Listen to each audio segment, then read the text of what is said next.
Wala ng oras kaya wala ring silbi kahit maihain pa ang kauna-unahang impeachment complaint laban kay Pangulong Ferdinand Marcos Jr. sa Kamara. Ito ang paniniwala ng mga senatorial bet ng alyansa para sa bagong Pilipinas ni PBBM. Kasunod ito ng tangkang paghahain ng impeachment complaint sa Kamara ng Duterte Youth Party List dahil sa pagpayag umano ni PBBM na mailipat si dating Pangulong Rodrigo Duterte sa kamay ng mga banyaga. Hindi na ihain ang reklamo dahil wala sa kanyang tanggapan noong May 8 si House Secretary General Reginald Velasco. Ayon sa mga kandidatong ine-endorso ni PBBM, malinaw na pananabotahe lamang ito sa nalalapit na halalan. Obvious na yan. May connection sa eleksyon. Naninira sa eleksyon. Ganun lang yan. Sobrang obvious yun. Kasi wala naman tamang mangyayari. To June 13, ano mangyayari doon? Baka pagpipirma pa lang ng mga pag-submit, hindi, matagal na eh. Hintayin na lang sila ng July para hindi halatang sa election pala yung target.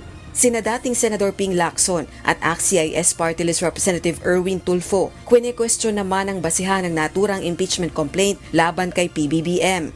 Hindi ko makita kung ano yung basihan kung bakit mayroong nag-file ng impeachment complaint.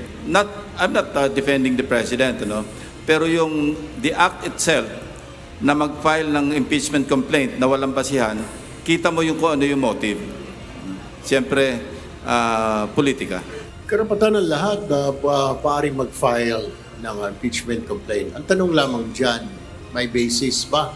Samantala, ang opposition bloc naman sa Kamara naniniwalang desperadong diversionary tactic ang impeachment complaint laban kay PBBM. Sa isang pahayag, malinaw na ang layunin umano nito ay alisin ang atensyon ng publiko sa impeachment case na kinakaharap ni Vice President Sara Duterte. Para naman sa Malacanang, walang basihan ng reklamong naglalayong paalisin sa pwesto si Pangulong Marcos Jr. Muli namang tatangkain ng Duterte Youth Party List na ihain ang reklamo sa Kamara sa susunod na linggo. Tuesday ang balik. Ang problema ko, paano kung araw-araw wala si SecGen to receive?